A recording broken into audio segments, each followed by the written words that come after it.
Hi, I'm Elizabeth with the St. Mary's County Library. Today I'm at the African American Schoolhouse in Drayden as part of our series, Community Conversations on Race. The schoolhouse is currently closed, so we're going to give you a tour. Today I have with me Karen from the Department of Recreation and Parks, and she's going to take us on a tour of the schoolhouse. The Drayden African American Schoolhouse was built in 1890 and served the Drayden community for 50 years.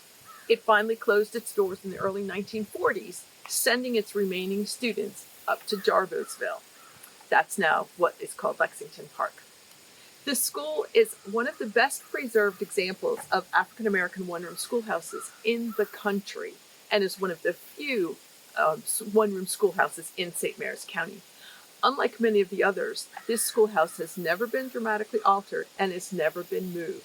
It's on its original site, so we're very happy to have it as one of the 4 Museum Division buildings for St. Mary's County. And we'll take a walk inside now and take a look at what the students' desks look like and what some of the students' lessons were. Like we said outside, the building was built in the 1890s, and the first school teacher was William B. Thompson. The last teacher was Carrie Tillman Statesman. This was one of 3 of the African American schools in the Valley View district. They had 10 white schools in the same district. Now, the pupils would come in the morning and would be seated by sections, the younger ones, the middle ones, and the older ones, all grades, what we would call kindergarten now, through grade 7, went to school here. And for many, this was their one and only school. They didn't go on to high school. There was no African American high school at first in the county. One did come along in the 20th century. Now, when the students first came in, we know from doing oral histories with a lot of the students that attended here at the end of the school's life, that one of the first things they did every morning was say the Pledge of Allegiance. So we have a copy of the Pledge of Allegiance for them to say. It's not the same one we say today. It's different. There's a line missing. They said, "I pledge allegiance to the flag of the United States of America and to the republic for which it stands, one nation, indivisible, with liberty and justice for all." This was changed many, many years later. So it's the pledge that the students learn today is not the same one. We also have a flag from the period here, which shows just 48 stars, because Alaska and Hawaii hadn't yet been admitted by the time this schoolhouse closed. Now, being an African American school meant that they didn't have many supplies. The source of revenue for both white schools and African American schools was the oyster tonging license fees. Oystermen that were African American paid fees, and those fees went to support the African American schools. The white oystermen paid the same fee, and their fees went to support the white schools. There wasn't that much difference in the amount of fees collected, but the amount of money that actually went back to the schools was sometimes very different. So supplies for the African American schools were not as new, often handed down from the white schools, so the books were not in as good repair, and they didn't have as many new things. And they didn't use paper necessarily. Usually they would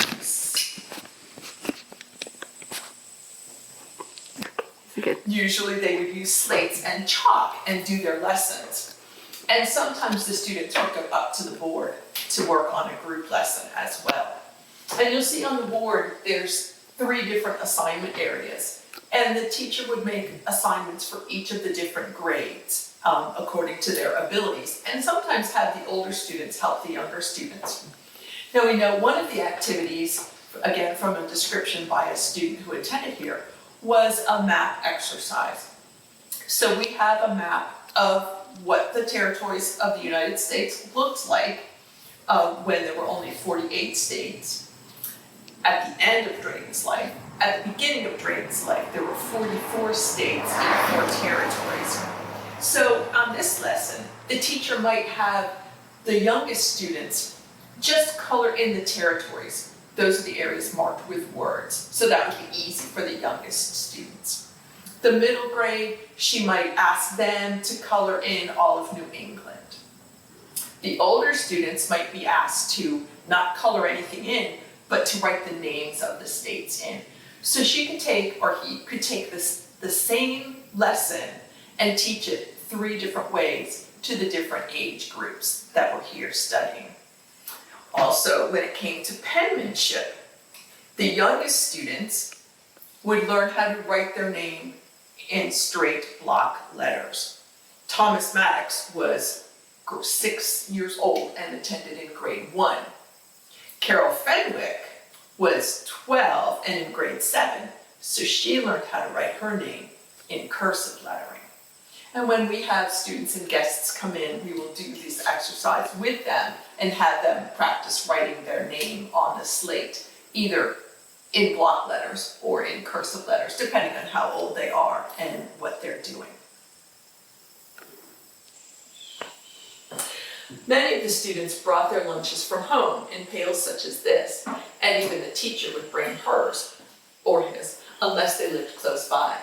The students spoke of some of the students going home for lunch and often being walked back by their parents. And they liked it when that happened because it meant the parents would stop and talk with the teacher, giving them extra time for recess.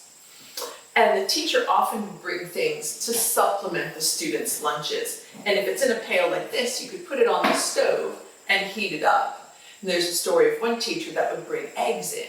And about halfway through the morning lessons, she would drop them into the boiling water on the stove and have hard-boiled eggs as her lunch or as part of the students' lunch. Another teacher also often made cocoa for them in the winter months, and sometimes porridge too if it was incredibly cold. This is the only heat they had, of course, and the students had to bring in the firewood as part of their chores. They also had to bring in water so that they could wash their hands, they could wash up after lunch, they could wipe the blackboard and clean up things. There was a well at one time, but at one time also they had to go down to a spring, so it was not easy. And they all had chores to do at home when they got home as well, and they speak of doing it by lamplight because, of course, there wasn't electricity. And even on dark days, even though there's a lot of windows, if it was cloudy, it might be pretty dark in here, so there would be lamps around for the students to have at their desks if they needed it. And at recess, they played with anything they could find or make themselves. Some of them talk about stuffing socks and rolling scrap wool to make balls so that they could play with. They did manage to build a seesaw outside, and of course there was ropes for swings and that kind of thing.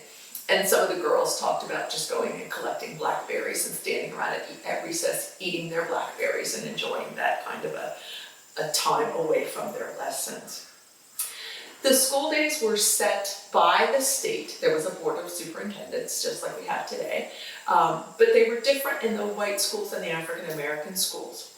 African American school years were shorter because they assumed that the students had to do more work at home on the farms or also to be loaned out to neighbors to help with plowing or harvesting or whatever was needed. So the schools were not equal in that way either. And you were not required to go to school. There were no mandatory and compulsory education laws yet at that time. So people came when they could, and there were no attendance rules either. So sometimes students would be gone for a couple of weeks at a time if there was something going on at home and they needed to stay home and work, or if it was a harvest time or hunting time. There were a lot of reasons that school would often be missing a number of its students. The ratio of teachers to students was also different. In the white schools, it tended to be one teacher for about 28 students, and in the African American schools, it tended to be more like one teacher to 55 students. But again, it wouldn't be all those students every single day. They would come and go, sometimes be here half a day, sometimes for a week or a month at a time. It just was very different in those days than it was today. But we're happy to have this schoolhouse with us and to be able to share all of its stories and all of the stories of the students that were here that have given us so much information about what daily life is like for these students. And we hope to see you at one of our future open houses. Thank you for joining us for a brief tour of the Drayden African American Schoolhouse. If you would like to learn more about life in the schoolhouse, the next in-person open house will take place on Saturday, October 17th at 11 a.m. You can check the Drayden African American Schoolhouse Facebook page for more details. Thank you.